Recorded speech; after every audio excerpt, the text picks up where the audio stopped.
Hello, and welcome to PubK's 2023 Government Contracts Annual Review. We're thrilled to have over 4,000 registrants for this entire program. We've already held 6 different sessions, with 3 more this afternoon to follow this session, plus tomorrow's sessions. We hope you'll be able to join us for most, if not all, of the remaining sessions, but a separate registration is required for each session that you want to attend, which you can do on the PubK site. My name is Alan Schwatkin. I'm the president of the PubK Group and a partner in the law firm Nichols Lew. I'll be your host, facilitator, and moderator for this year's annual review. The PubK Group publishes 4 newsletters: PubK Law, PubK Compliance, PubK Cyber, and our newest, launched in mid-2022, PubK M&A. Many of you are already subscribers to one or more of these publications, and we very much appreciate your support. Some of you who are joining this annual review are not yet subscribers, but I hope you'd consider becoming a subscriber. Information is at the website shown on this page or from any of the contacts you have at the PubK Group. This conference would not have been possible without the strong support of our event sponsors, all of whom are listed on these next 2 slides. I encourage you to look at the skills and capabilities these firms have and engage with them as you see fit. Also new in 2022, PubK joined with Arnold and Porter to launch a periodic podcast called Bonafide Needs, covering emerging issues and interesting interviews. We'll continue that in 2023 as well and encourage you to access them through our website. If you're interested in partnering with PubK on a podcast, we'd be pleased to discuss this opportunity with you. In lieu of speaker gifts and in honor of our sponsors, PubK is making a contribution to the Capital Area Food Bank.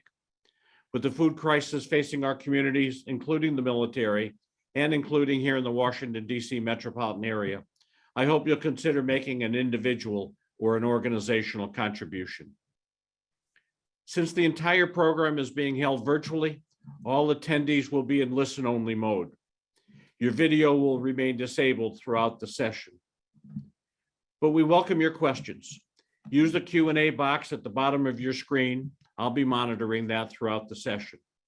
However, with so many attendees, it will not be possible to answer all of the questions in real time. We're capturing your questions and will endeavor to answer as many as possible after the conclusion of the annual review. All presentation slides for this session are now available on the website, and all presentation slides along with the audio will be available for download from the PubK website probably within a week or so at the conclusion of the full annual review. We'll send an email when this information is available for download, how to access it, and for how long the material will be available. We're also applying for continuing legal education approval in Virginia, California, Texas, Colorado, and Kansas. We've already received approval for Florida. And while we cannot guarantee approval in the other states, we expect that acceptance within the next few weeks. Again, you will receive notification when those approvals have been received. Finally, if you're interested in obtaining CLE, you need to register on the website for that. Please look for our poll questions. There'll be 2 of them during this presentation, 1 each hour. State boards require us to verify your participation during the event. We'll keep track of the responses for you that you viewed the panel. If you don't wish to obtain CLE credit, disregard the poll or just answer for fun. Now, I'm thrilled to continue this 8th PubK annual review with our Session 7 panel on claims, disputes, and terminations. Our distinguished panel members are Paul Curry from Wiley, my partner Robert Nichols from Nichols Lew, Seth Locke from Perkins Coie, and Paul DeBolt from Venable. Paul Curry, over to you. All right, thanks, Alan. Really appreciate it. We're delighted to be bringing you the Claims, Disputes, and Terminations year in review session again this year. As Alan mentioned, we got a great panel, got a lot to cover. In terminations and claims, it was another interesting year, so let's dive right in. One of the things we like to do at the outset is kind of provide you a few themes that we'll be coming back to over and over again. So a couple of them this year. You'll notice first, we have a lot of Federal Circuit cases this year. We're going to be talking about 17 cases, and 5 of them are Federal Circuit cases. Now, you may recall from last year, the Federal Circuit had caused some mischief in some of the cases we discussed last year. And so, you might be concerned about this year.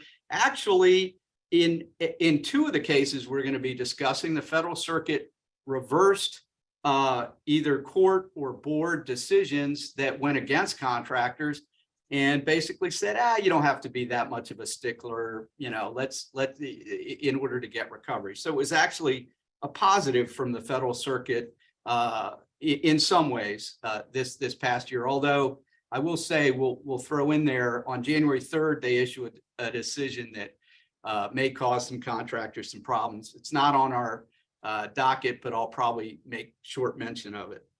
So that's kind of theme number 1. Theme number 2, this is the first year we're seeing COVID cases.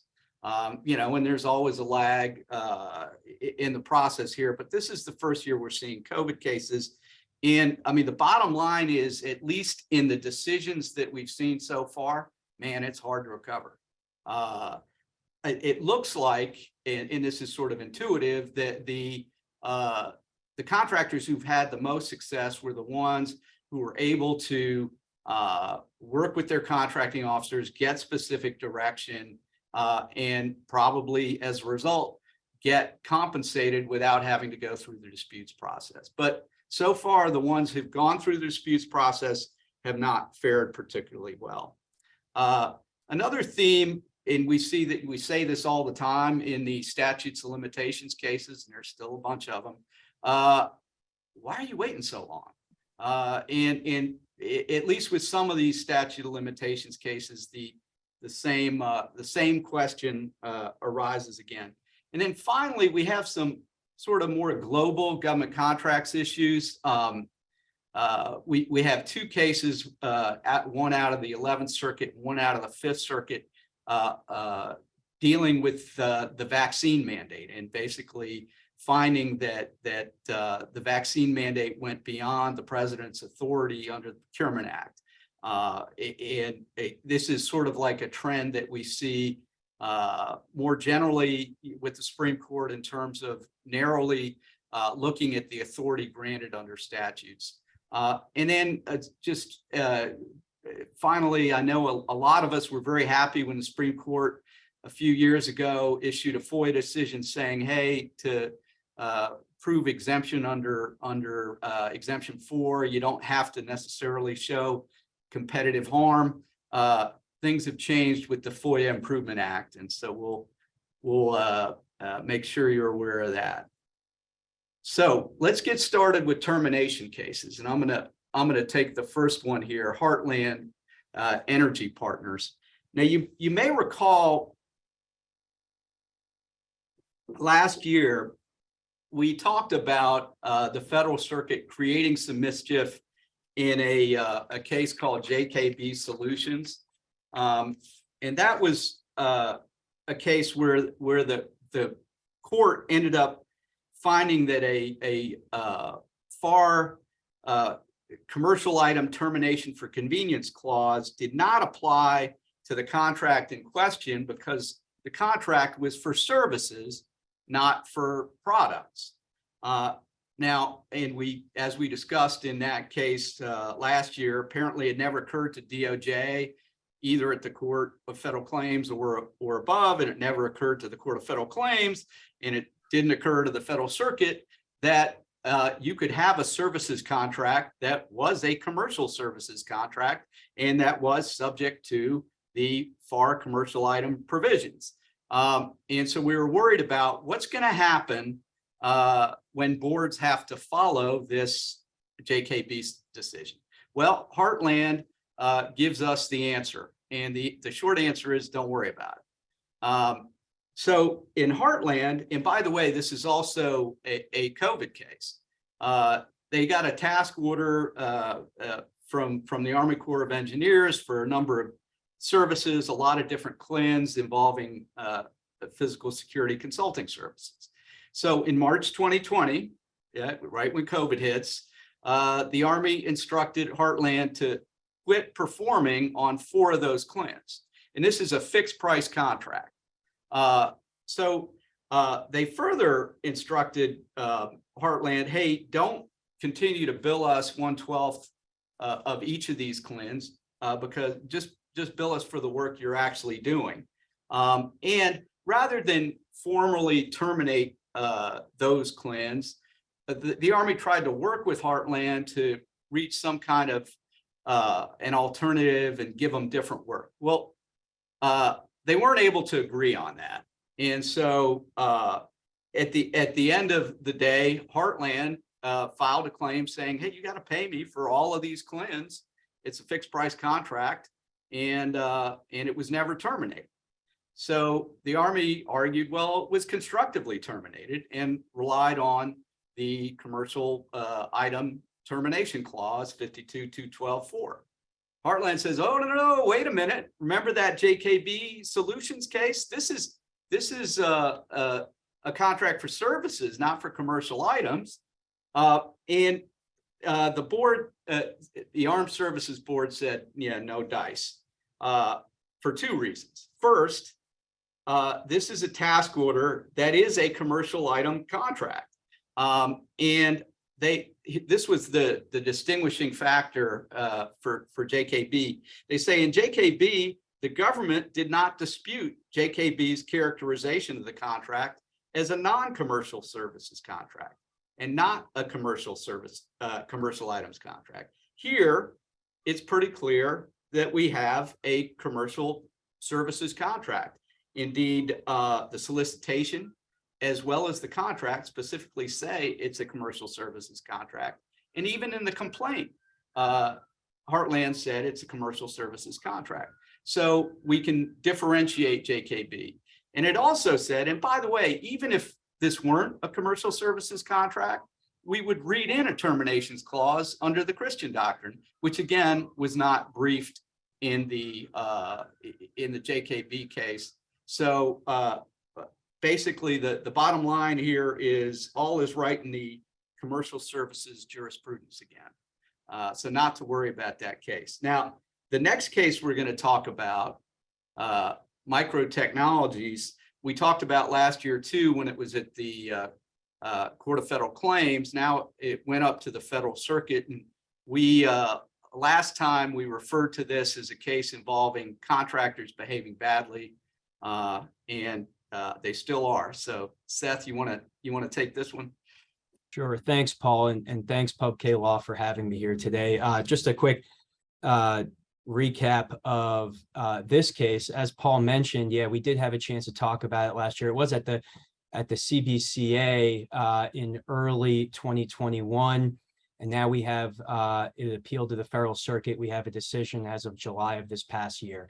And this case is interesting. It's a termination case, contractor trying to recover its costs. And at the end of the day, the issue came down to the costs must actually be caused by the termination. So Paul, if you want to go to the next slide. If you had a chance to listen in as we discussed this case last year, some of this might be a little overview that you've already heard, but the facts here are really interesting, I think, and important. So what happened was DOJ issued an order to Microtech for software licenses and maintenance, and it was for 1 base year and then 2 option years. And each option year, the way it worked was the contractor had to actually buy the licenses and the maintenance for a 1-year period. So it couldn't buy it by the month. Once it was exercised, you have to buy for the whole year. So once the base year performance started, Microtech had to have that full year of base year or full base year of software maintenance and services in place. But what Microtech decided to do was they could get a discount on buying the maintenance and software licenses if it purchased all 3 years. So for the base year and the 2 option years on the very first day of performance. And that's what Microtech did. And frankly, it did so at risk. So fast forward, the base year is coming to an end, and Microtech is inquiring with the government, are you going to exercise the option years? And they're not hearing anything back. And we get to the very last day of performance of the base year, and it's a Friday, September 28th. And the government contracting officer representative actually calls Microtech and leaves a voicemail saying, we're not going to execute the option year. Don't worry about it. Well, allegedly, the person at Microtech didn't listen to their voicemail until the next week. So now over the weekend, base year performance ends. On a Sunday night at 9 p.m. at night, someone from Microtech emails a contracting officer at the government and says, hey, by the way, performance of the base year is over. Whatever happened to that option year? And the contracting officer at the government clearly didn't have all the information, responded with a mod exercising option year 1. And so Microtech signed it and sent it back. 12 hours later, we're now talking Monday morning at 8:30 a.m., the person who did know the situation with the government emailed Microtech and said, whoa, whoa, whoa, we never meant to exercise that. Here's a new mod. We never wanted the first option year of software maintenance and services. Please sign. And Microtech refused. So the government then issued a new mod unilaterally terminating option year 1. And Microtech said, well, no, now that you've terminated, we're going to bring a claim and we deserve the entirety of our costs for that option year 1, about $688,000. So Paul, can you go to the next slide? Great. Well, the government went ahead and denied the claim. And so Microtech appealed to the board, and the clause that's applicable here is the one Paul was talking about before. It's the commercial item termination for convenience clause. And there's 2 parts to that clause that allows for recovery of costs with a termination for convenience. The cost must be either you get to recover the percentage of work done prior to the termination plus reasonable charges resulting from the termination. And so Microtech argued that second piece, that the entirety of the option year costs that they incurred was reasonable and it was related to the termination. And the government went through those 2 parts of the termination clause and said, no, absolutely not. You didn't actually do any work during the 12-hour period at 9 p.m. on a Sunday to 8 a.m. on a Monday. And this cannot be the result of a termination because you actually purchased the option year costs on the very first day of performance. They are not the result of the termination. And the board agreed with the government and said that these are not the result of a termination and you can't recover. So Microtech appealed to the Federal Circuit. And the key argument that Microtech made at the Federal Circuit was at 9 p.m. on Sunday night, when they signed the mod executing the option year work, that immediately triggered the government's responsibility to pay for the entire year. And according to Microtech, it didn't matter when they purchased the option year maintenance services. All that mattered was that the actual mod was signed. And to me, this reads as a little bit of form over substance. And the Federal Circuit ended up agreeing with the board and said, at the end of the day, the facts here demonstrate that you did not purchase or do any work between when you signed the mod and when the government terminated. Rather, you at risk purchased the entire option year maintenance services on day 1 of performance. And for that reason, the Federal Circuit affirmed the board's decision rejecting these termination costs as not the result of a termination, So a couple quick takeaways. You really, when you're dealing with termination costs, it's really important to be able to demonstrate that the costs were incurred as a result of the termination. And second, we learned the lesson here that if you're faced with a situation where you can pay for things up front, you need to be careful when you do so if the government hasn't actually allowed you to do so yet, whether it's an option, whether they provided funding. You will be doing things like that at risk, and the risk is that the government could terminate at any time going forward. So thanks. Back to you, Paul. Thanks, Seth. So good lesson there. And we've got another federal circuit case that offers a little bit of a cautionary tale on seeking excusable delays. And so, Robert, you want to talk to us about the GSC construction case? Yes, thanks, Paul. Good afternoon, everybody. And thanks to PubK for having me back again this year. This case is, as Paul mentioned, it's an excusable delays case. And it's a somewhat interesting factual background, but I think there's a good lesson here. The contractor here, GSC Construction, contracted with the Army to build 2 warehouses. They failed to meet several deadlines, and the Army ends up default terminating them, and GSC appeals the default termination, saying you basically waive the deadlines in the schedule, and we're entitled to excusable delays. The board doesn't buy it, and the Federal Circuit doesn't buy it. The reasons why they don't buy it is really what's important. The warehouses themselves contain obviously a particular scope for building a warehouse. But the first issue that comes into play is that this was not the only contractor on site. There was another contractor called Harper Construction.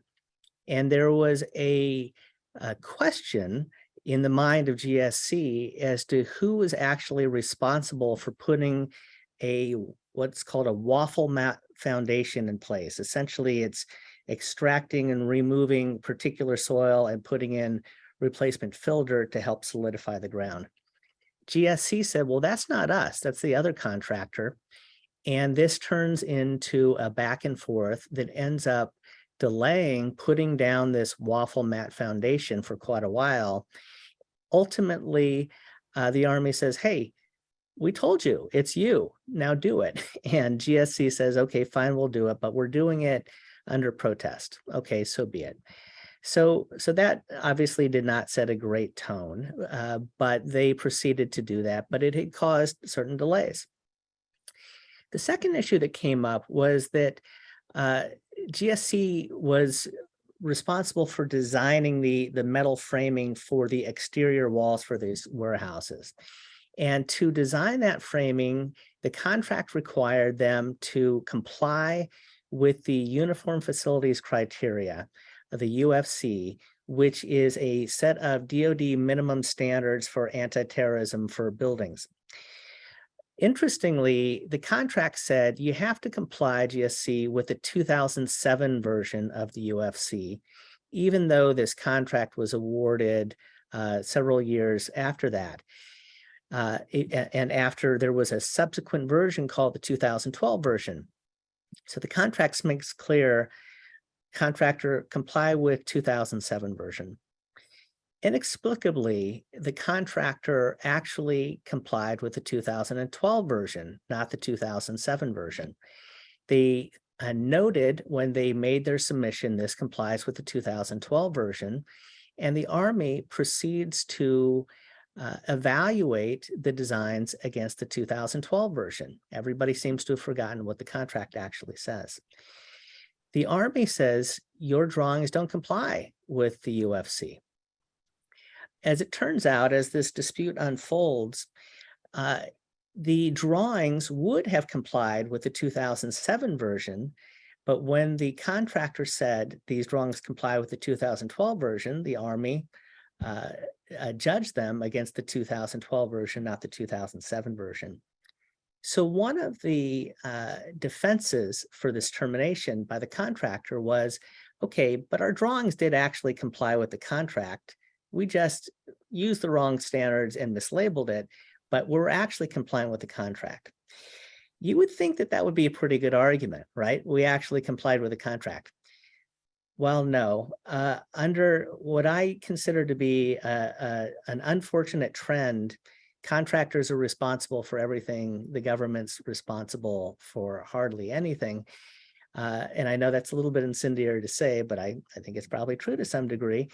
The board and the Federal Circuit said, well, but the contractor, in mislabeling this, set off a chain of events that had the government apply the 2012 standards. So forget about what the contract actually said. When the government applied the 2012 standards, and found the drawings to be non-compliant, that's what caused the delay. So this cause of the delay was actually GSC mislabeling this. So the long and short is the Federal Circuit said the government was appropriate in finding that you weren't going to meet the schedule.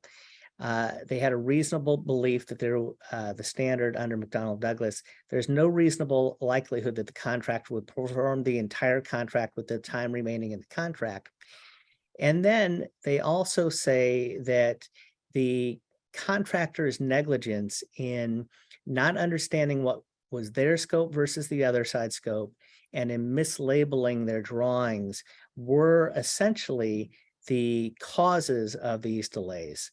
And therefore, we do not give you any excuse from the termination for the excusable delays, and the termination stands. Paul? Yeah, thanks, Robert. It reminds me, one of my former partners had a little sign on his desk. First thing you saw when you came in, it says, "What does the contract say?" And the contractor should have thought of that before sending in its drawings.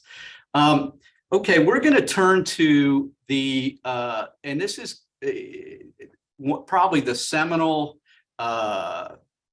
case out of the CBCA on COVID relief here, and it ain't good. Seth will walk us through it. Thanks, Paul. And you're right.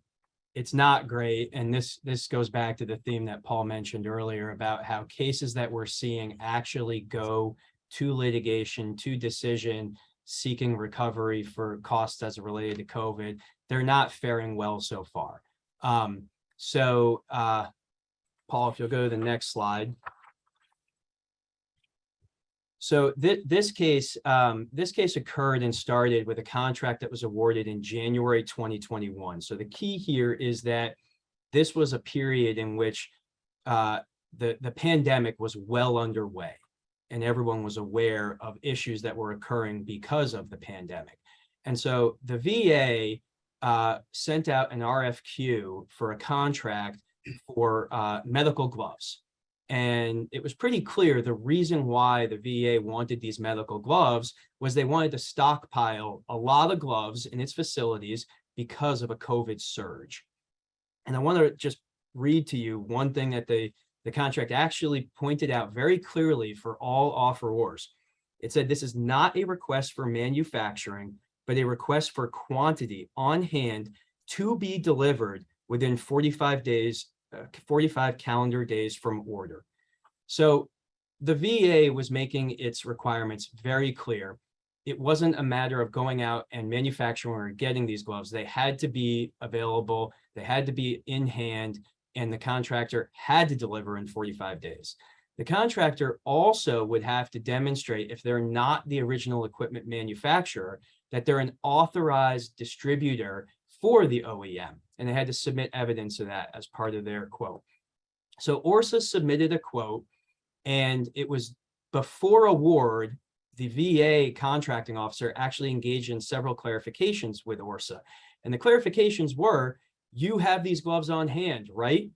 And you are an authorized distributor for these gloves, right? And ORSA confirmed both of them. Well, the award was given to ORSA, and the deadline now to deliver the gloves is March 8th, 2021. ORSA ends up getting into a dispute with the OEM, and it relates to payment terms. ORSA didn't want to pay the OEM for gloves until the gloves were actually delivered into the United States. So that was an issue. And so the OEM ended up terminating the authorized distributor relationship with ORSA and told the VA accordingly, they're no longer an authorized distributor. So now in February 2021, with delivery due in March, the VA got very concerned and started asking ORSA, how are you going to perform? And ORSA said, well, we'll get you all sorts of alternative brands. Don't worry, we're looking into it. Next thing you know, March 8th comes and goes, the deadline, and the gloves are not delivered. So Paul, if you'll go to the next slide. Okay, so that was March 8th. On March 9th, the very next day, the VA terminates ORSA for default because they failed to provide the gloves. And ORSA then appeals to the board, and the appeal is to try to convert what was a termination for default to a termination for convenience.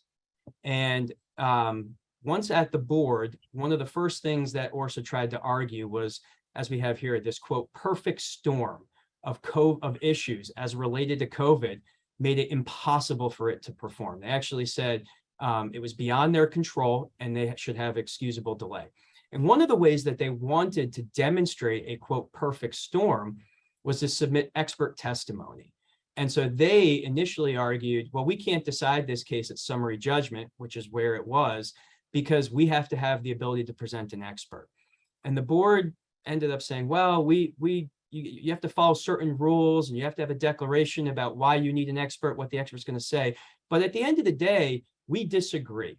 Whether or not something is a quote, perfect storm that allows for excusable delay, that's a legal issue. And the board said, we don't need expert testimony, and we're going to go ahead and decide this on summary judgment.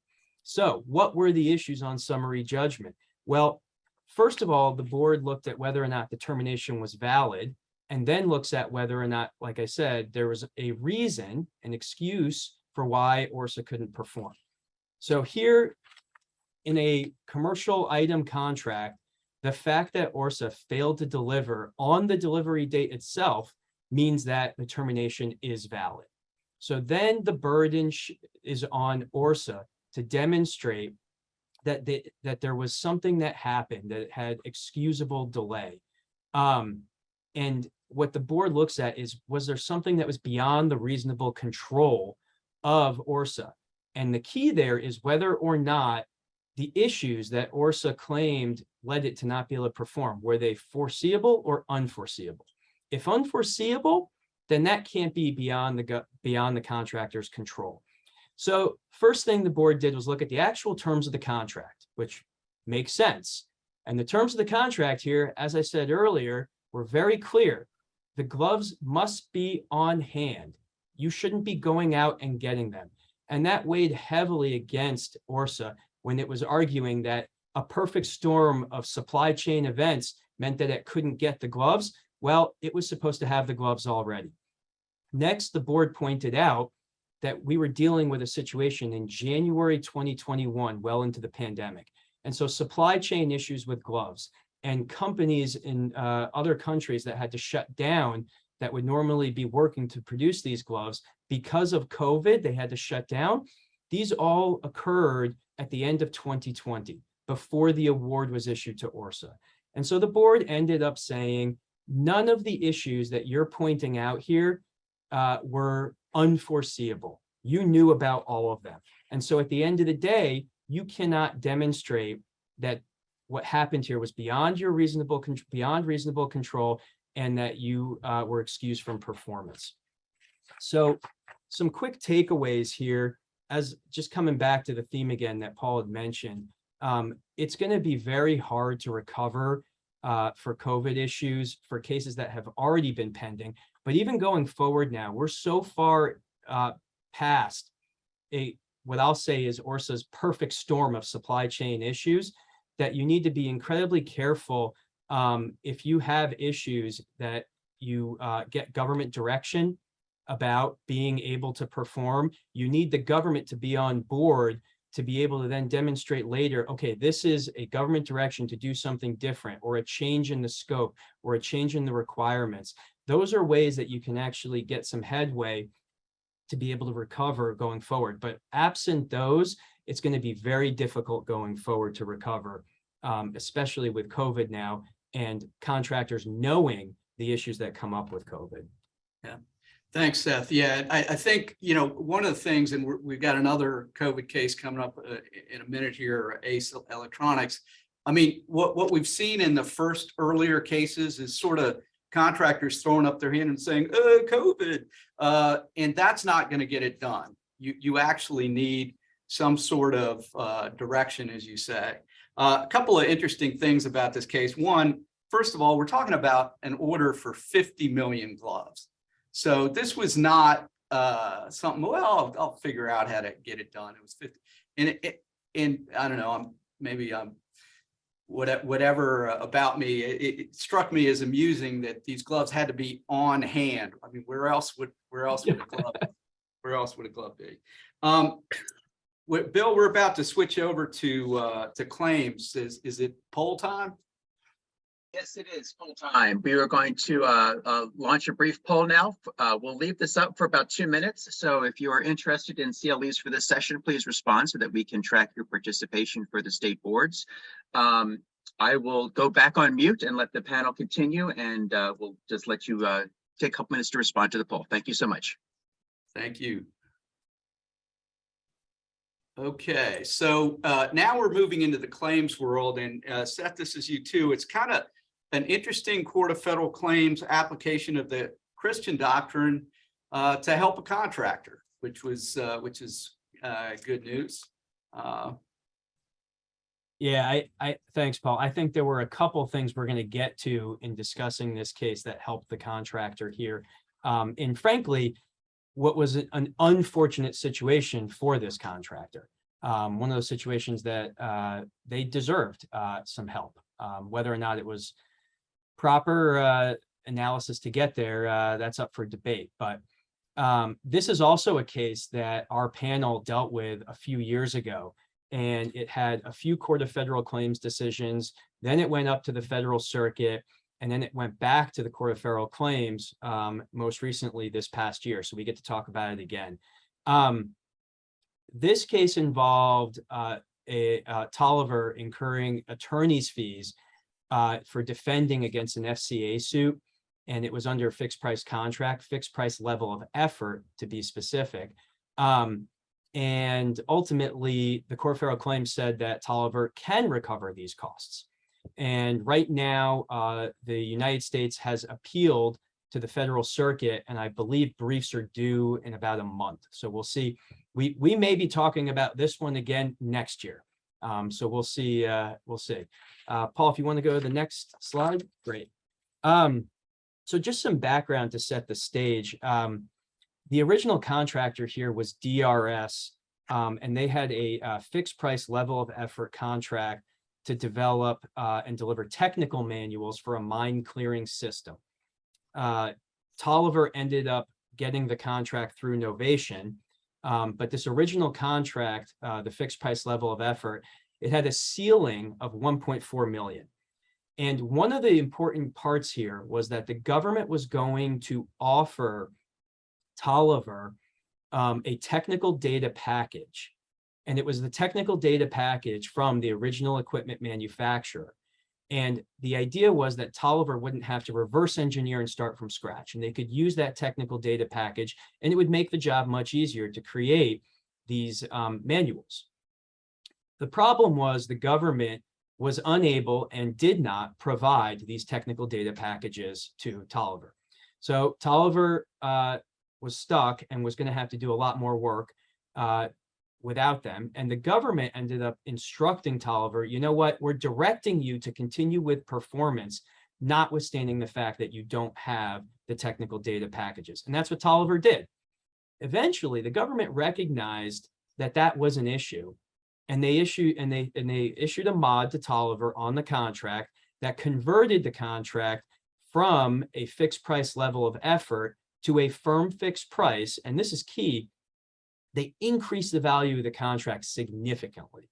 The original contract with the TDP package, the technical data package, was about 1.4 million. And then once they realized the work would have to be done without it under fixed price, the government increased the price to 6.4 million. So an extra over $5 million more. Well, the issue then came down to, during that period when Tolliver was performing without the technical data package, they were frankly certifying compliance with the requirements, which included the requirements of a technical data package. So they were arguably certifying compliance with that technical data package. Well, a subcontractor, but again, they were unable to do that because they didn't have it. So a subcontractor employee filed a qui tam suit in district court in Virginia. And the government declined to intervene. And the court decision ends up saying over and over again, as it goes back and forth between the Federal Circuit and the Court of Federal Claims, not only did the government decline to intervene, it didn't move to dismiss, apparently because the government, didn't want to be involved, but the government also didn't intervene because it didn't believe there was any merit to the claims here, but it still chose not to move to dismiss. So the district court granted summary judgment for Tolliver, but the relator wasn't done yet. The relator appealed to the to the Fourth Circuit, and the Fourth Circuit affirmed. So now we have Tolliver, who's in a tough spot because of the government, had to defend itself with costs both at the district court and the Fourth Circuit. Tolliver submitted a claim, and the government ended up denying the claim. And the government said that the firm fixed price contract did not allow for recovery of these types of costs. And it also said that they weren't incurred as performance of the contract. They were incurred defending a litigation that was separate. Well, in the initial COFC decision, what the court ended up saying was, we're not going to get to whether or not these costs were allowable, which is what the contractor claimed. We're going to focus on whether or not the contractor deserves an equitable adjustment. And the initial Court of Federal Claims decision focused on the Spear-In doctrine and went to and decided that under the Spear-In doctrine, this contractor there was an implied warranty of satisfactory performance of receiving proper specifications, which they didn't get. And so the government breached the implied warranty of satisfactory performance, and as a result, they could recover under equitable adjustment. The government filed a request for reconsideration, noting that the contractor here, Tolliver, when it submitted its claim to the contracting officer, it said that these legal costs were allowable under the FAR cost principles, but it never said anything about Spear-In doctrine, and it never said anything about breach of an implied warranty of satisfactory performance. The court denied that request for reconsideration, but the United States appealed. And the Federal Circuit said, no, you're right. The original claim to the contracting officer only talked about whether these costs are allowable. The contractor never said anything about a breach of the implied warranty of satisfactory performance. And so the Court of Federal Claims decision was vacated and went back. So that's how we got to where we are now with the most recent decision. And so the most recent Court of Federal Claims decision was focused just on whether or not these costs are allowable under FAR 31205-47, which is the cost allowability cost principle for legal fees when you're defending for an FCA action and other litigation. And what the Court of Federal Claims said is that these cost principles are usually for cost reimbursable contracts, but the contract here is a fixed price level of effort contract. And fixed price level of effort is more akin to a cost type contract than a fixed price contract. And so, yes, it makes sense that these allowability or cost principles should apply. So then the court had to figure out how to get the cost principle 31205-47 into the contract. And so what the court looked at was the Christian doctrine. And it said that this particular cost principle about recovering legal fees is ingrained in government contracting. And so it went through the history and found that it's just ingrained in it. And so they said, we're going to, under the Christian doctrine, read this principle into the contract. And so at the end of the day, the Court of Federal Claims said, yes, the contractor could recover these costs, these legal fees, under a fixed price level of effort contract. And then lastly, we wanted to just point out, the court noted that even if it was not a fixed price level of effort contract, if it was just a fixed price contract, the fact that this contract required a cost analysis, which you're supposed to use FAR Part 31 principles to perform the cost analysis, that's another reason why FAR Part 31 should apply to these costs and they should be allowable. So, it'll be interesting to see now that it's at the federal circuit, whether or not this idea that the FAR cost principles apply to fixed price level of effort contracts. It'll be also interesting to see if the federal circuit even gets to that second point, whether it applies to firm fixed price contracts in general. I don't see why the federal circuit would have to go there.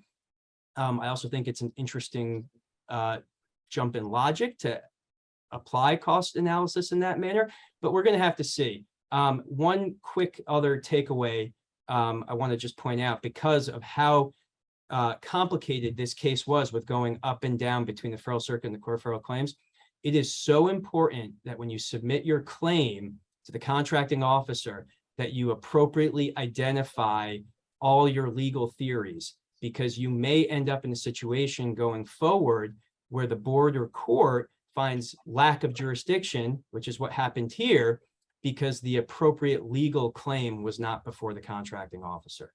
So Thanks, Seth. thanks. Yeah, no, the result here was a good one where, the board ended up trying to do the equitable thing. Again, when we get to Ace Electronics, which is a COVID case, not so much. Also a fixed price contract, but and again, I think we can. This is another one of the COVID cases where there's no, beyond sort of saying, hey, COVID happened and it cost more.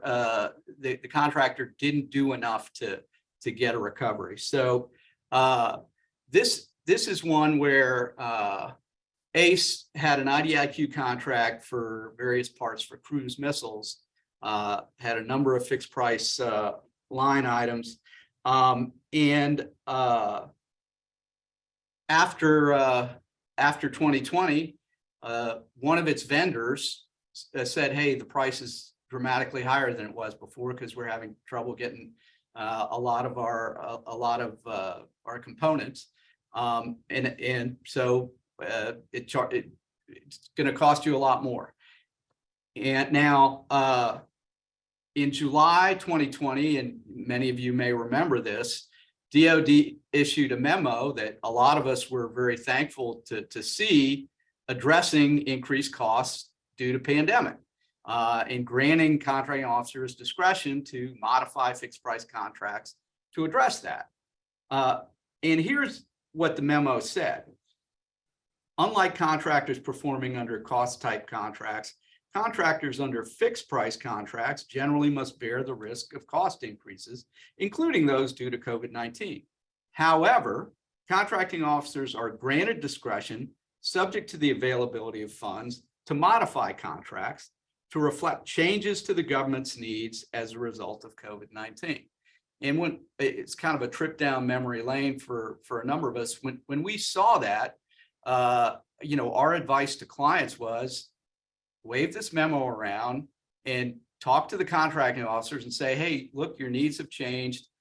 Here, let's figure out how we're going to do this. Give me some direction and I can follow it and we will get through this together. That's what the memo is supposed to be about. But what happened with ACE here in this case is it didn't get any direction or anything like that. It just submitted a claim to try to recover for these substantially increased costs. And it said, hey, there's a memo that says, I should get some relief. So what they alleged was a breach of contract by the government for failure to adjust the contract price to reflect what the memo was getting at. The board had little patience with this argument. They said the complaint concedes that the contract is fixed price, and what's the standard law on fixed price? The contractor assumes maximum risk and full responsibility. The memo that the contractor cites isn't part of the contract. It's not part of the delivery order. Nothing in it governs. And in any event, if you read it, it says most of the time, contractors performing under fixed price have to bear the risk of increased costs. And although there is discretion granted for contracting officers to modify the contracts if there are changes to the requirements, there were no changes to the requirements here. So it also rejected ACE's other arguments. ACE had an argument, hey, there should be a price adjustment clause incorporated into our contract because of this, and the board found no reason to read one in. And again, there was no change or constructive change. So again, not particularly favorable case law, but not particularly favorable facts for the contractor either. Oh, by the way, also no finding of breach of the duty of good faith and fair dealing. So we're gonna switch to a different kind of interesting case out of the claims court involving Raytheon and whether or not vendor lists are technical data. Robert? Actually, Paul, I do think these COVID cases are worth a discussion a little bit more. Do you want to do that now or wait till the end? Well, I mean, I thought that Seth had done a pretty good job of covering that. If there's something else you want to add to it, maybe now would be good. Yeah, I think 2 points. Paul will recall back in 2020 when all of this started, we convened a call among some of us. Paul was on it, Rich Rector, Kevin Mullen, and I, discussing how DOD had issued this memo saying, hey, contracting officers, be flexible. But we just knew years later, there were going to be a rash of claims because there would be inconsistent government handling of this. And this assertion of the sovereign acts doctrine, I think, is being used as a defense by the government on an inconsistent basis. And, you know, these 3 cases, I talked to a couple of the GCs or the general counsels who one of these cases litigated, and my sense is that the right case has not yet been litigated. I agree with you. I agree with around you the on that. application of that issue. And I think that when it is litigated, I suspect there will be a lot more claims that will be approved, but that's for another day, I guess. Yeah, no, I think you're right. I think, and it's actually not surprising because the cases that have come through first were the early ones where people were sort of in a panic. Yeah. I think the ones that are going to come through later are ones where, you know, there's a more sophisticated argument as to why the government actually caused this. So Yeah. I hope you're right. I hope next year that's what we're talking about. Yeah. And I think it'll be a more sophisticated analysis of the sovereign acts doctrine. And then there will always be nuanced issues around the particular factual circumstances, right? So every case will be of a slightly different flavor, but I don't see this going away. I do see a number of contractors who are getting paid, and they're of course just keeping their heads down. Right. But this is going to come up in a bigger way. So no, I think that's right. I mean, the contractors who are doing well, we don't hear about, that's right. or at least on these programs. Yeah. So now, Raytheon. Let's shift over to Raytheon, which is kind of an interesting discussion of what is and isn't technical data. It's an interesting discussion, and I really applaud Raytheon for fighting this and not just taking a dive. And I applaud the folks over at Denton's that litigated it, because I think they did a really nice job on this. So this was a case where Raytheon had several contracts from the government for Patriot missiles. Included in those contracts were the deforest data right clauses that would have given the government, or does give the government, certain government purpose rights over technical data supplied with contracts. These contracts also included a provision that required Raytheon to give vendor lists to the government.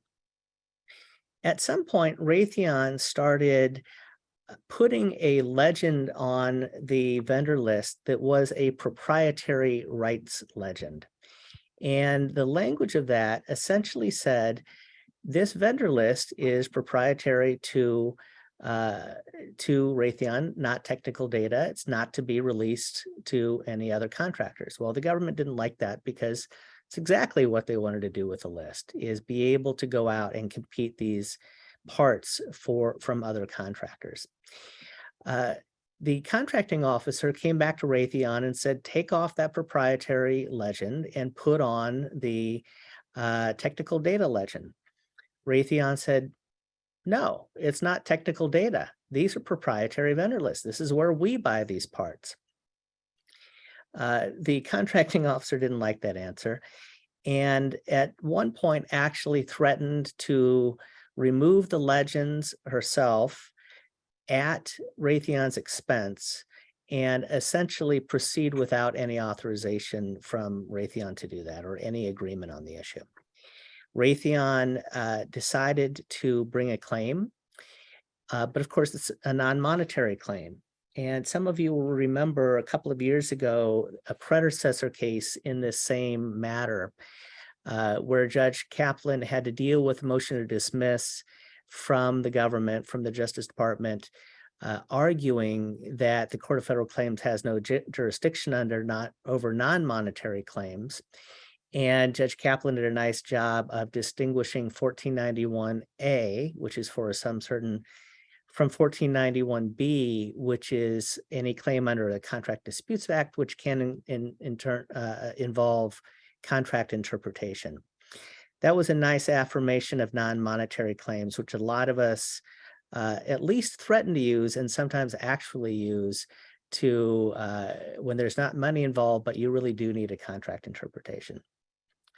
In this case, the follow-on case, the question was finally decided, are these vendor lists, are they actually technical data? And the contracting officer said, well, of course they're technical data because they actually include not just the names of your vendors, but they actually also include other information about the parts themselves. And specifically, they have technical part information, lists, and part numbers. And so it's essential that you let us use this as technical data so that we can use it with other contractors. Raytheon, again, disputed that.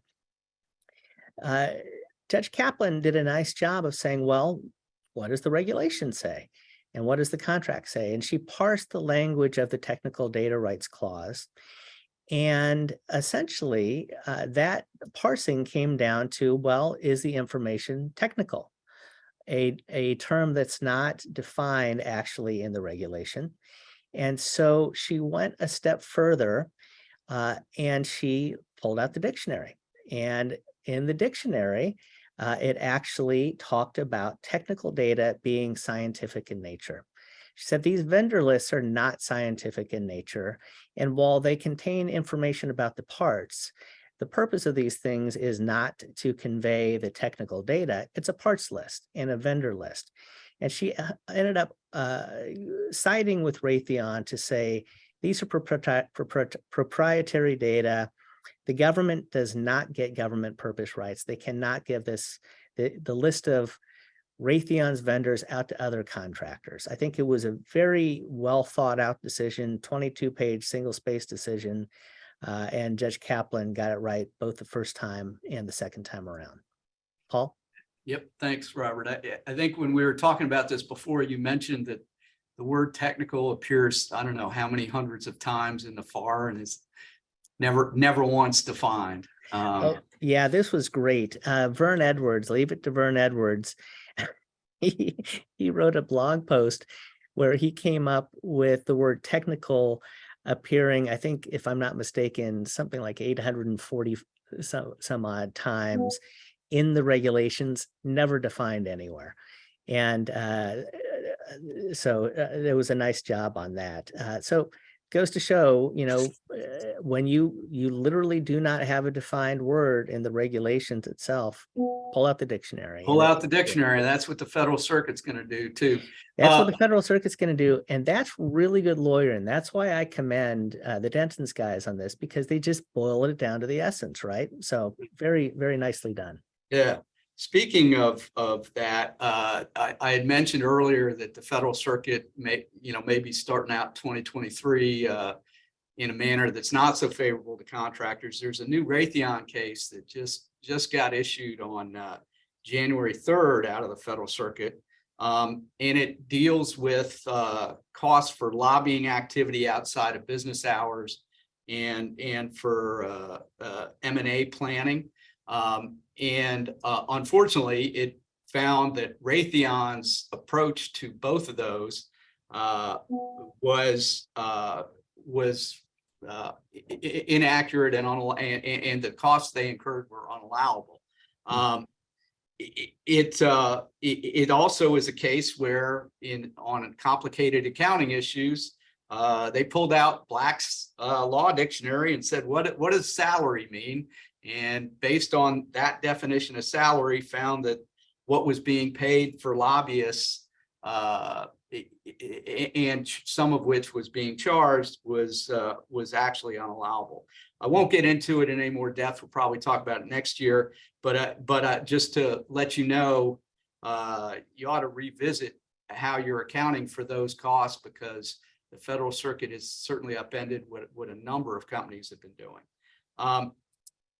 Back to another federal circuit case. This is another from 2022 Supreme. This is sort of a draconian result based on a finding of prior material breach. Paul, you want to talk about that one? Yeah, thanks. And I also want to thank Pupke Law for including me on the panel today, and thank everybody for joining us. This case is, as Paul said, it's a Fed Circuit case. It arose from an appeal of an ASBCA decision. The facts that are set forth in the Fed Circuit's decision aren't that complicated, so it's not going to take a lot of time to walk through those.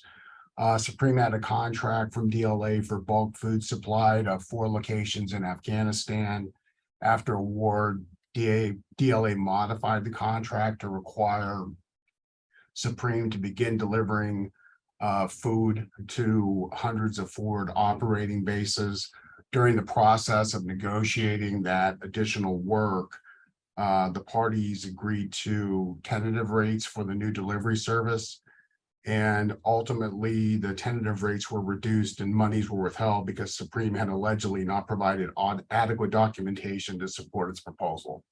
And, whether the documentation was adequate or not in the context of an ongoing operation like that, I mean, that's always sort of up to debate, but it does sort of underscore the fact that, with regard to supporting your cost, the more documentation, the more support you can give, the better. I mean, any number of us on the phone have had cases that, we come up with great legal theories, but unfortunately, some of the hard work wasn't done in capturing the cost. So one of the issues that arose was that, we'll go to the next slide, Paul, is that during performance of the original contract, Supreme had purchased food and water from an affiliated company that included an undisclosed markup, which they hadn't brought to DLA's attention. During the original contract, a former Supreme employee alerted DLA to the markup, alleging it was fraudulent, and another employee filed a key tam allegation regarding this case, I believe in 2010.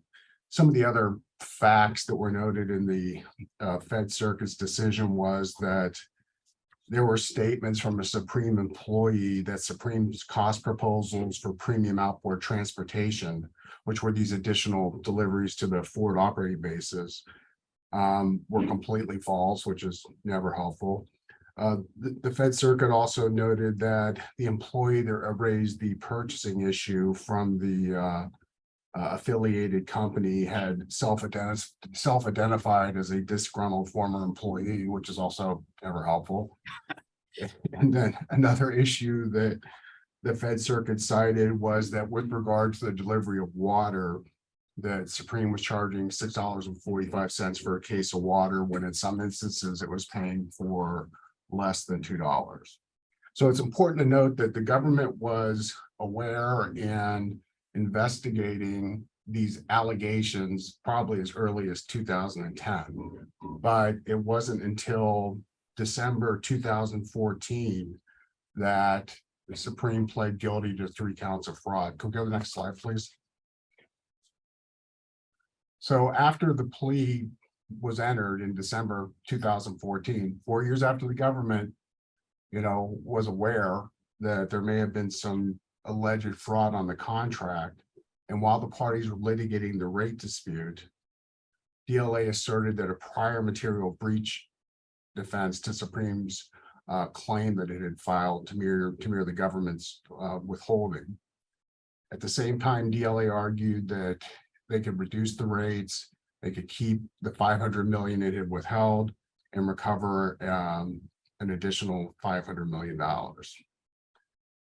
So, Supreme appealed this to the ASBCA, and the board held that DLA could reduce the rates apart and keep most of the withholding, but that it had over withheld $140 million. If we go to the next slide, please. The board also held that Supreme could not recover interest on the withholding because of its prior breach. And the board also found that the defense applied to subsequent contracts that were awarded after the initial contract was completed in 2010. And the Fed Circuit ultimately affirmed the ASBCA's decision. So what I want to do is just kind of like walk through a little bit in more detail the Fed Circuit's logic behind that.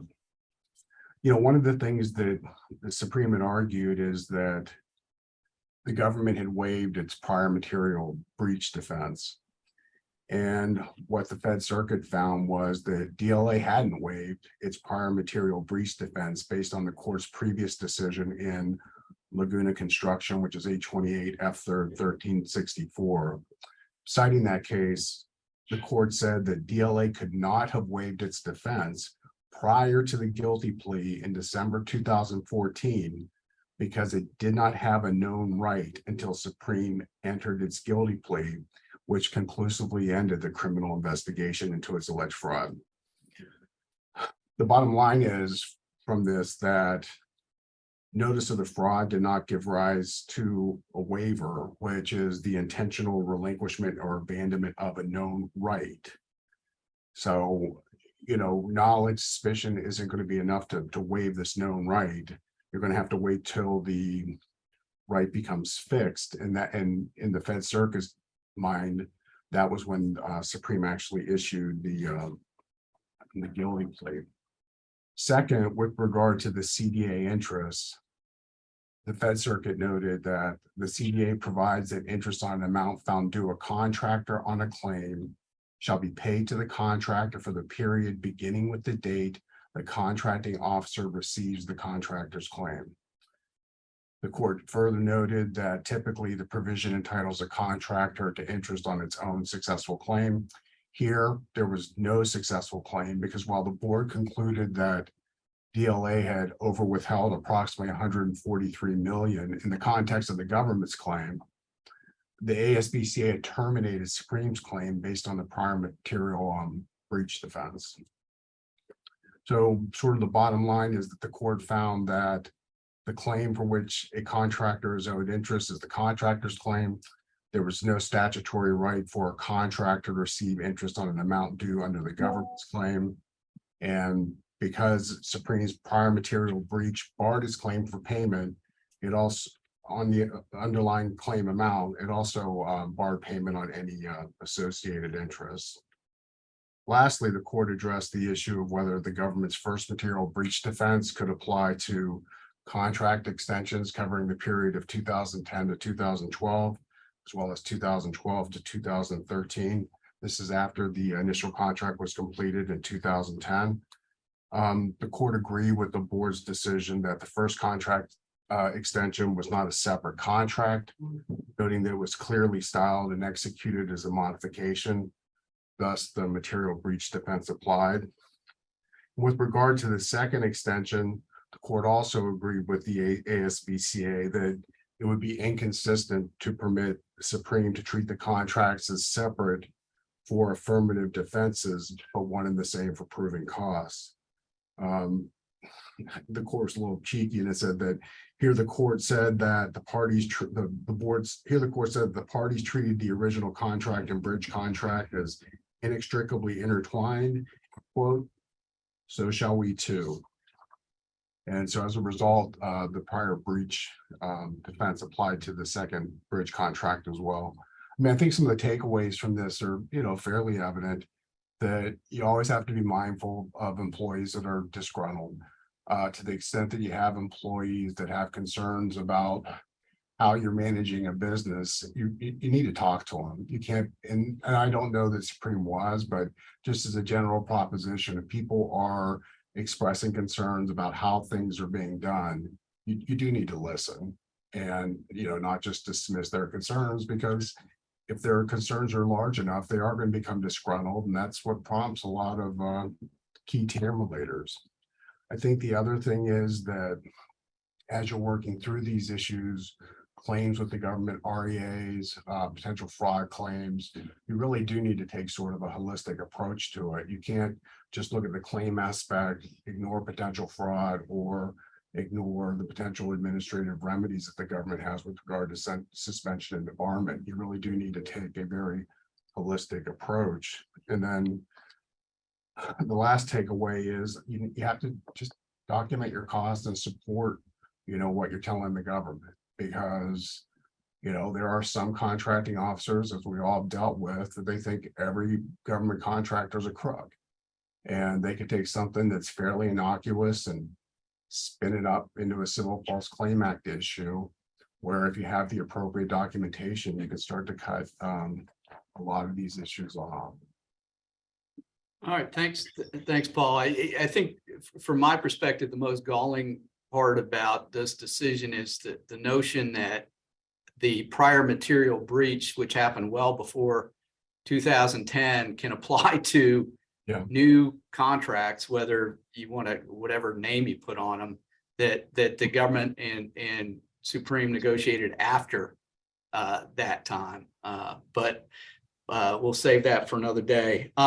So speaking of Federal Circuit cases, the next one we have, Paul, is CSI Aviation, which is one of the cases where they overturned a CBCA ruling and said, hey, don't be such a stickler, and actually did a contractor a favor. So finally one of those. So let's talk about that one. This is actually an interesting case, but I think ultimately it can be a double-edged sword in that in this instance, it helped the contractor that certain provisions were incorporated by reference. But, we could also foresee a set of circumstances where something could be incorporated by reference that a contractor didn't think it was incorporated, that came back to bite them. Right. So I think sort of a duality of, in this case, it worked out great, but, at some point you as a contractor could be on the short end of the stick. So if we turn to if we go to the next slide, CSI was awarded a GSA schedule contract. It was under Schedule 599. The facts are sort of, you need to understand the back and forth a little bit to see how this information got incorporated by reference. So I'm going to walk through these facts in a little bit more detail than what we've been doing. But back in 2009, CSI had submitted a revised proposal that included, among other things, is commercial terms and conditions. On March 2nd of 2009, GSA asked CSI for some additional information regarding the types of aircraft it intended to use, as well as whether GSA had to sign off on the CSI terms and conditions, because they were concerned that if they did, they'd have to take it to legal. In response, CSI told the contracting officer that there were terms and conditions were provided for GSA's information. Then on March 9th, the contracting officer found CSI's offer acceptable to government. He instructed CSI to review a document that would become the attachment to the signed cover page, the standard Form 1449. And to confirm that it addressed all elements of the contract to be awarded that may not have been addressed within, the back and forth. CSI returned the 1449. They returned their final proposal letter, and they included their revised commercial price list. This was done on March 9th, and the next day, GSA awarded their schedule contract. So there's been this back and forth over a period of time to get CSI on the schedule. So as it was signed, CSI schedule contract included the SF Form 1449, the various attached pages, along with documents that were listed in the 1449.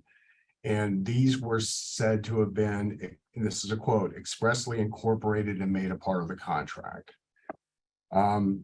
There was also in the offers table of contents, a pricing section that identified 4 documents submitted as part of the offer. This was CSI's commercial sales practice, CSI's pricing policies, the revised commercial price, CSI terms and conditions for their standard commercial warranty. Now, note to this, the pricing policy included a terms and condition provision that said it would apply to all operations, and it said that the pricing conditions are further detailed in CSI's commercial price list. February 27th comes around, CSI emails its commercial pricing list and the other terms and conditions to the GSA contracting officer. And the CSI terms and condition included a cancellation charges provision. As noted on the slide, ultimately ICE canceled some of the flights and other issues arose with flights. And so CSI sought payment for these flights under its contract, even though the flights had not occurred based on the cancellation provision. Now, interestingly, CSI submitted a certified claim for one of the disputed invoices. I think they were just going to get one, get a decision on it, and figure out where to go from there. And with regard to the invoice, the contracting officer found that the schedule contract had incorporated the CSI terms and conditions, including a cancellation clause, providing that 100% cancellation charge would apply if the cancellation occurred within 14 days of scheduled flight. So you have this admission by the CO that yes, these have been incorporated. But the CO said, I can't help you because GSA did not have the authority to grant monetary relief, as it had no authority either to pay the liability of another agency or to order ICE to make the payments for the canceled flights. So, the other thing that this highlights is that, when you're contracting with one agency and providing services to another, it can get very difficult. So that's one of the issues that, you need to work through. So what did CSI do? They submitted another certified claim for payment of 45 overdue invoices tendered to the government in the amount of $40 million. Again, the contracting officer found that CSI's terms and conditions were incorporated in the contract. The contracting also found, however, that the cancellation charges conflicted with FAR 52-212-4L, termination for the government's convenience clause, which is all GSA contracts. And then the contracting officer also added that since TSI's terms and conditions were an attachment to the contract buried within its 2008 offering submission, the incorporated document fell to the 8th level when establishing precedents. As such, the T for C clause took precedent. So CSI appeals the denial of its claim to the CBCA, and ultimately the CBCA denied the claim. It had really 3 fundamental problems with CSI's claim. The first was that the board found it significant that the SF 1449 expressly incorporated and made part of the contract a list of 6 documents, and that the CSI terms and conditions were never listed there. Second, the board found that the phrase will apply to operations used in the commercial price list to refer to the CSI terms and conditions was not the type of phrase that should be read as expressly incorporating fully into the contract some extrinsic text containing additional contract terms. Third, the CBCA found that there was a residual ambiguity because it wasn't clear. They couldn't locate the most current version of the CSI terms and conditions. And as a result, they granted the government's motion for summary judgment. So on appeal, the issue is relatively straightforward. Both parties agreed that the schedule contract incorporated the offer submitted by CSI. Okay, I mean, that was not in dispute. It was definitely part of the contract. The nub on appeal was whether the offer used sufficient language to incorporate CSI's term and conditions into the schedule contract. And ultimately, the Fed Circuit found that it did. And I think this, what's noteworthy and what's going to be helpful, to government contractors is the Fed Circuit stated that you don't have to have magic words of reference or incorporation. So, the board's view that there were some magic words that had to be used to formally incorporate it, the Fed Circuit found that wasn't what was required. The Fed Circuit also dismissed some of the other claims that the government had offered. One of them was that the terms were ambiguous, and the Fed Circuit dismissed of that, saying that the interpretation of a contract term as conceivable does not render that term ambiguous, which I think is, a good lesson. And the other point was that the residual ambiguity argument really had no merit because we weren't fighting about which version of it was incorporated. We're just fighting over whether it was incorporated or not. And once we make a determination of whether it's incorporated, we can figure out which version applied. So I think, the takeaways from this case are, drafting is important, clarity is key. If you want something specifically incorporated by reference, it's probably better to get it in at the front end rather than hope a board or a court is going to read it into it at some point. I think you need to pay close attention to the order of precedence. We talked a little bit about the difficulty that can arise when one agency is contracting on behalf of another. Great, thanks, Paul. So the next case is kind of an interesting one, a scenario involving a software license. That's you as well, Paul. Yeah, I think this is probably one we'll be talking about next year. I mean, it's up on appeal at the Fed Circuit. Right. The briefing, I believe, has been completed, and so it'll be interesting to see how this plays out. So if we could just go to the next slide. AVU is a company that sold software licenses to another company that held a GSA schedule contract. The agency purchased a subscription to the software from the schedule contractor, the prime, and the agency, in a nutshell, essentially breached the licensing agreement, causing AVU over $40 million in damage. So if we go to the next slide, the issue before the board was whether the breach of the license agreement could be a basis for a claim under the Contract Disputes Act. I mean, AVU's license agreement had been fully incorporated into the schedule contract, as well as in the agency's order from the prime contractor. But ultimately, the board found that the license agreement was not a CDA procurement contract because it was not for the acquisition by purchase, lease, or barter of property services for the direct benefit or use of the government.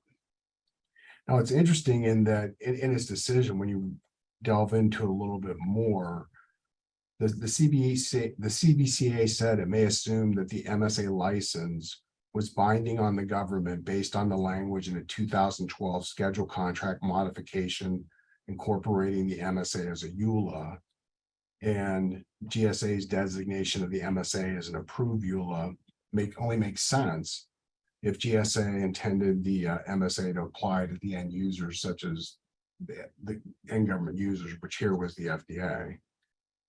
But the board wouldn't touch that issue because it ultimately concluded it didn't have jurisdiction. So it didn't have to decide whether the MSA established a privity of contract between AVU and the government, other than to note that, yeah, it contains commercially significant promises that might be deemed contractual.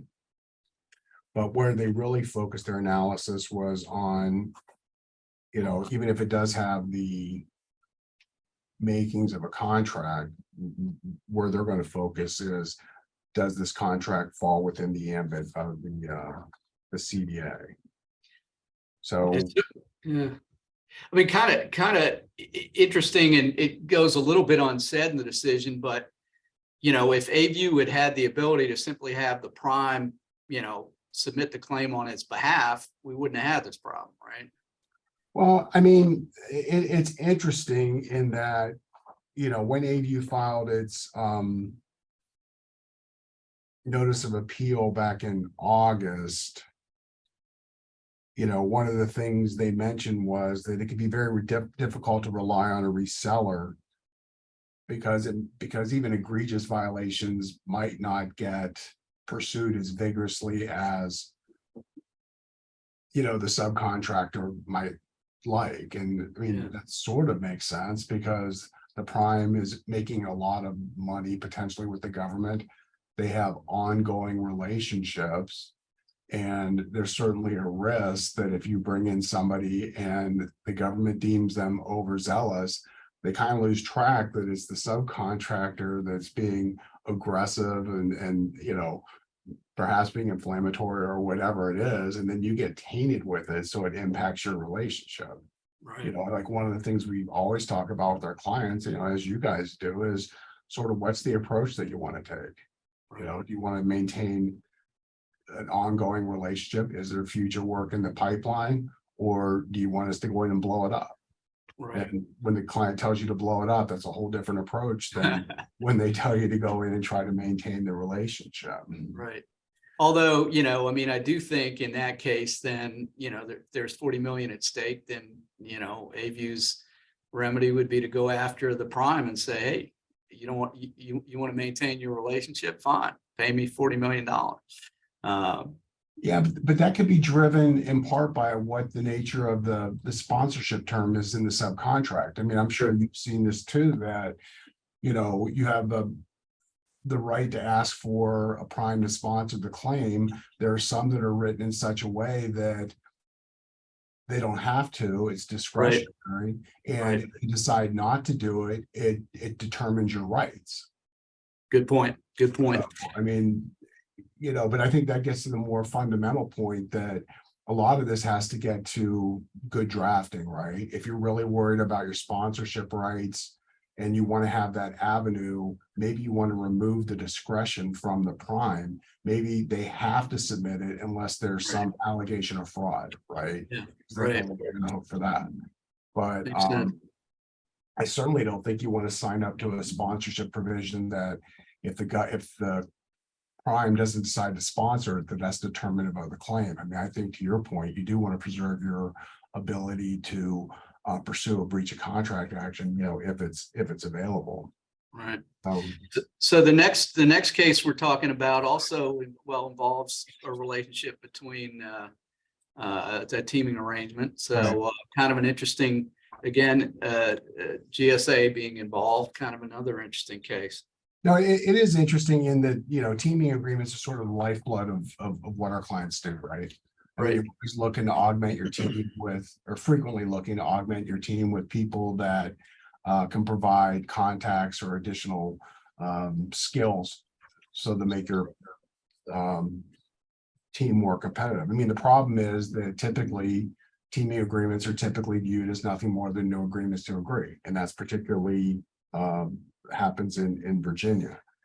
So, aside from the allegations, I think if we just go up to the fact that, this really arose in the context of a motion to dismiss. So the court, we go one more slide, Paul. Mm-hmm.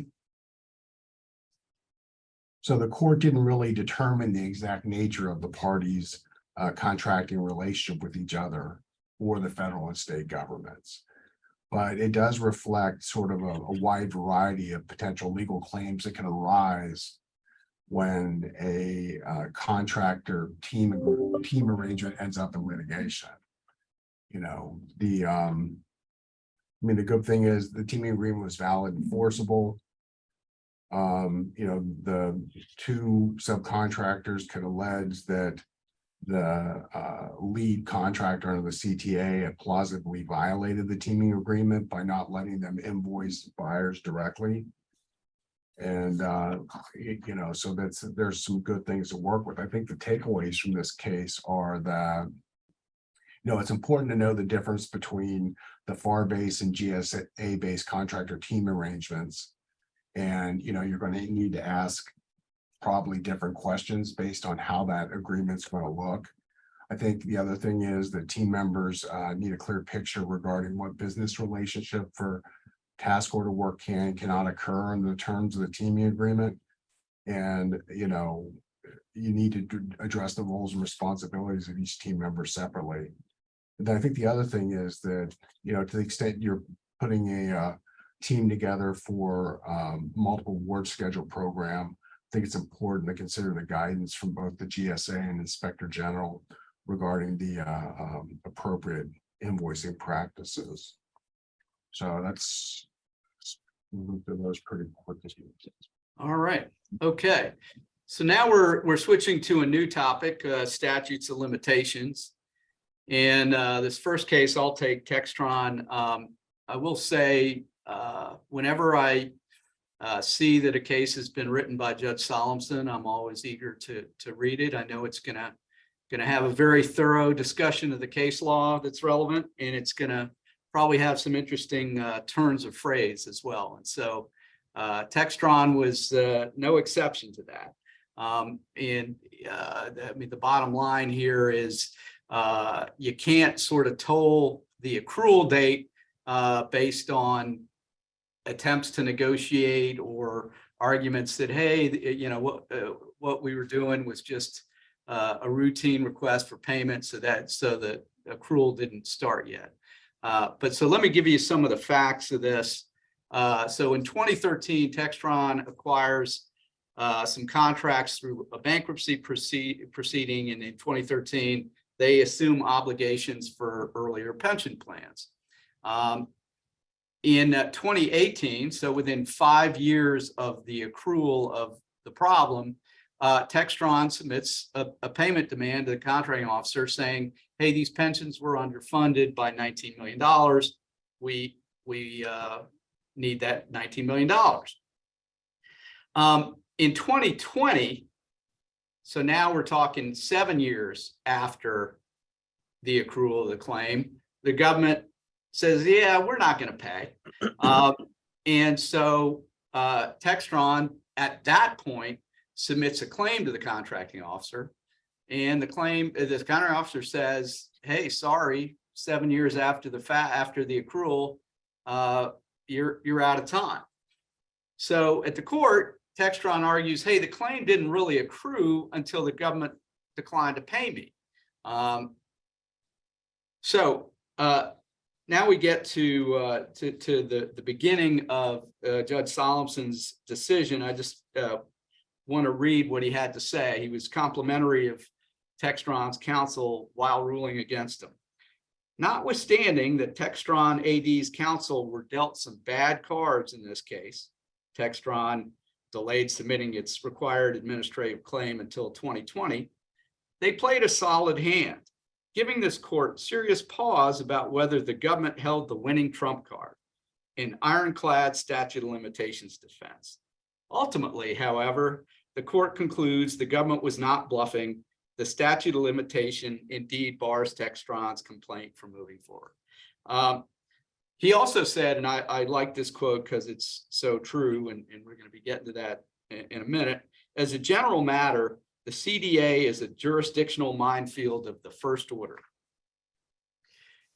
Anyway, so getting to his decision, however, he says, look, there's simply no dispute a material fact that Textron knew or should have known all the information in February 2013, by at least February 2013, when the bankruptcy proceedings were resolved. And there's no dispute, it didn't submit its claim until July 2020. So Textron offered two reasons saying the claim didn't accrue in February 2013. First, Textron said, hey, first we had to comply with a mandatory pre-claim procedure to include our so-called CAS 413 submission. And you know, we had to do that first and then get an answer on it before we could do anything else. And then the second argument was any request for payment on that date would have just been a routine request for payment. And thus, by definition, you know, under of what's a claim, it wouldn't have qualified as a CDA claim at that point. And the judge didn't really find much credence on either of those. It said CAS 413 does not include some mandatory pre-claim procedure. Second, this clearly is not a routine demand for payment. It's not even remotely similar to just an invoice, and it could have been submitted long ago. So unfortunately, under clear, you know, statute of limitations case law, have to find that this is too late. He did bemoan sort of the lack of equity here, and this is how he ended the case. The fact that this case turns on the FAR's definition of a claim, a term that is not even defined in the CDA itself, is indeed unfortunate and imposes unnecessary costs on the procurement system and in turn the public fisc. And it is even more unfortunate when the result of the jurisdictional complexity is that a contractor loses out on a payment that the government otherwise appears to owe, or perhaps even admits to owing. So recognizes that this ain't fair, but that's what the law requires. Now, you know, for sort of a little contrast, we're going to go to a federal circuit case, Zephyr Construction, where again, the federal circuit's said, hey, we don't have to be so hyper technical here to find that the contractor did submit something in time. So Robert, over to you. Yeah, thanks, Paul. And I note that we're running a little short on time, so I'll expedite this a little bit. So this is a case where Zephyr Construction Company had a contract to build a water system in Bagram. They completed the contract. They submitted a request for equitable adjustment, labeled as such, in 2013. And they proceed to negotiate with the government for 4.5 years on this REA.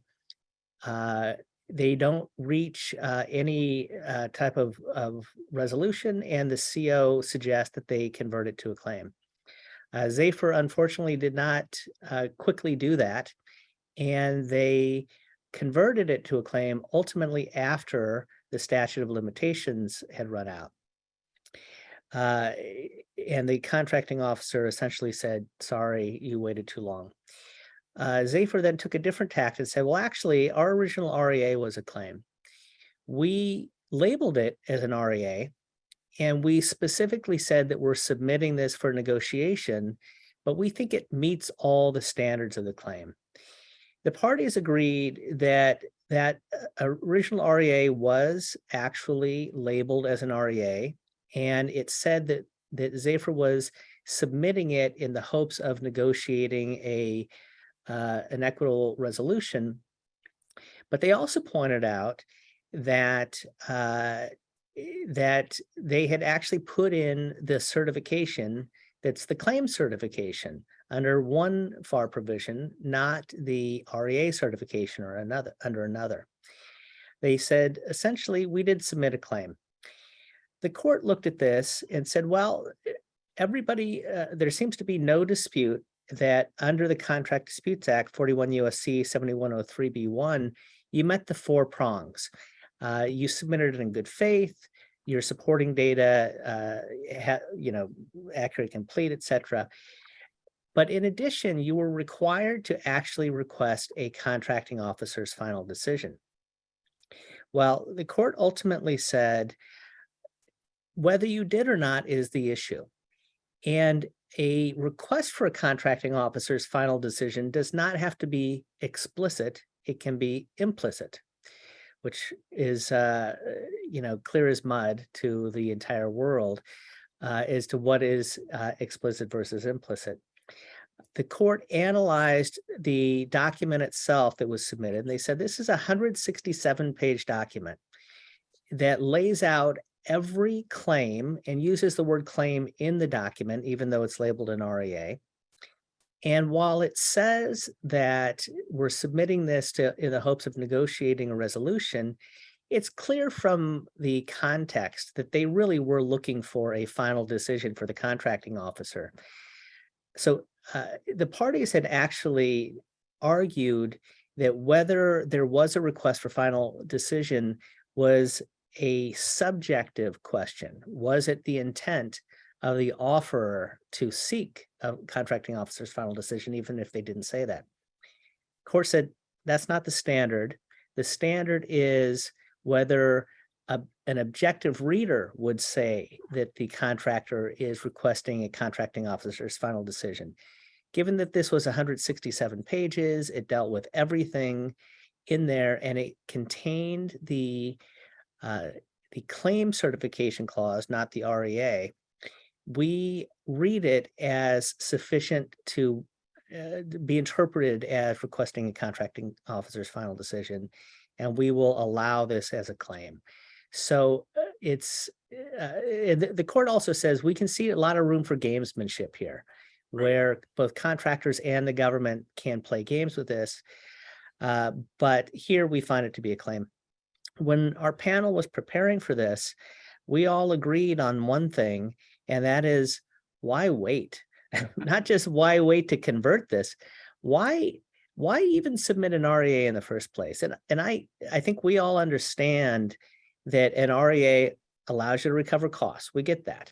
We also get that an REA is softer. It's a softer approach than a claim. I think that you can write around that and explain we are submitting this as a claim because blah, blah, blah. But, there are some claims lawyers who will say, never bother to submit an REA, always submit it as a claim so you don't run into these issues. I think this is a philosophical issue for each contractor to figure out for themselves how they want to frame these. But the issue of running into statute of limitations issues should almost never come up. There's a way to deal with these issues. I think Zephyr got a little lucky here that the federal circuit was willing to say that the request for CO's final decision doesn't have to be explicit. It can be inferred from the context. But I think the lesson here is just be diligent. Paul? Yep, thanks. So yeah, we have to move a little quickly here. So the last statute of limitations case is a little bit different in that it's a contractor trying to say that a government claim is too late, unsuccessfully, unfortunately. Seth? Yeah, thanks, Paul. Do you want to go to the next slide? Yeah. Perfect. So I'll try to run through this fairly quickly. STI had the first cost reimbursable contract, and as a result of that, they were required under the rules to submit an incurred cost proposal 6 months after their fiscal year ended. And so at issue here was the fact that the evidence demonstrated that while they did prepare an incurred cost proposal for 2008 and 2009, the first one that they actually submitted was their 2010 incurred cost proposal. So fast forward 2014, the government was auditing the 2010 incurred cost proposal, realized they didn't have the 2008 or 2009 versions, requested it from the contractor, and the contractor provided it. And so the government started auditing these incurred cost proposals in 2014. Fast forward to 2018, government issues a final decision requesting $1 million from the contractor 9 years after the original incurred cost proposal was due. Paul, you want to go to the next slide? Okay, so what it comes down to here is STI argued, well, wait a second, the statute of limitations should have started to run the second the incurred cost proposal was due 6 months after our fiscal year, and the government knows that. And so therefore, the government was on notice that we hadn't submitted our ICP, claim starts to run, and as a result of that, the government's claim 9 years later is outside the statute of limitations. And what the board said is, no, we're not going to institute a new rule that has a statute of limitations in these types of cases, auditing ICPs, that starts just because an ICP is due. And that's really the rub here, but I wanted to just focus on, one thing in this area of the case law. It's so factually specific about when the government has enough information to bring these types of cost claims. So we've seen situations where just submitting an invoice or a voucher puts the government on notice of a disallowed costs. Or sometimes an incurred cost proposal itself has enough information to put the government on notice that there are disallowed, unallowable costs, or that it's been injured. But then there's situations where it's not just the incurred cost proposal, but a lot of the supporting documentation that goes with that incurred cost proposal. So takeaway here, make sure you look at the facts and see exactly what information the government had that put it on notice to potentially start the clock that runs the claim. And lastly, STI made a mistake here by not keeping track of its outgoing mail log. Keep track of all documents that you send to the government and when they're sent, because you could see in the future, it may have a really important impact on the statute of limitations defense. Back to you, Paul. Thanks, Seth. Hey, Bill, we're switching to the last topic, which we're going to cover in a sprint. Great. Thanks, Paul. The poll is launched, and I'll let you get back to it. Thank you. Okay, great. So we're going to talk very briefly about actually these two very interesting vaccine cases out of the 11th Circuit and the 5th Circuit. The 5th Circuit one just coming out in December, challenging the vaccine mandate for federal contractor employees. In both of the cases found that the mandate was beyond the relatively broad authority, at least if you look at the language, granted to the president under the Procurement Act. And this is the first mandate that has been invalidated under the Procurement Act since 1949 when it was issued. So the legal authority for the under the Procurement Act is, it says the purpose is to provide the federal government with an economical and efficient system for procurement. And it also says the president can prescribe policies and directives that the president considers necessary to carry out this subtitle. The policies must be consistent with this subtitle. So in late 2021, Biden administration required most, as we all know and had to deal with, federal contractors to ensure their employees are fully vaccinated. And OMB concluded that would improve economy and efficiency by reducing absenteeism and decreasing labor costs.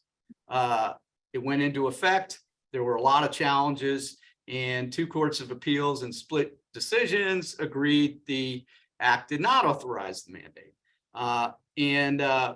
Basically, the gist of it was that the 11th Circuit, for example, found that nothing in the act contemplates that every executive agency can base every procurement decision on the health of the contracting workforce. They relied on the major questions doctrine that the Supreme Court used in West Virginia versus EPA to narrow the broad authority there. And they basically said, hey, what the president has the authority to do is to follow the terms of the act, which are very dry and clearly can't, rise to the level of what's been done here. And the act doesn't authorize the president to carry out the statement of purpose of the act. It just authorizes it to carry out specific acquisition-related directives. The dissent in the 11th Circuit case said, wait a minute, this is a very broad grant of authority, and by the way, historically, we've never had any problem with this. There are EOs relating to anti-discrimination, wage and price standards, E-Verify, sick leave, and none of those has been deemed to cause a problem. The Fifth Circuit went on to say, hey, by the way, I see you, Alan, and I'll be brief. There's a close nexus test, and what we're doing here is sort of a close nexus to the purpose here, and the Fifth Circuit rejected that, saying if you actually follow this, hypothetically, the president could mandate, hey, you need to have people with lower BMI than X because obesity causes also. And so they came up with all sorts of different potential hypotheticals and said that's just going too far. The Fifth Circuit dissent said, well, okay, that's interesting, but that's not the scenario that's in front of you. And all these executive orders fall plainly with are meant to address the efficiency and economy of the Procurement Act. So there we are.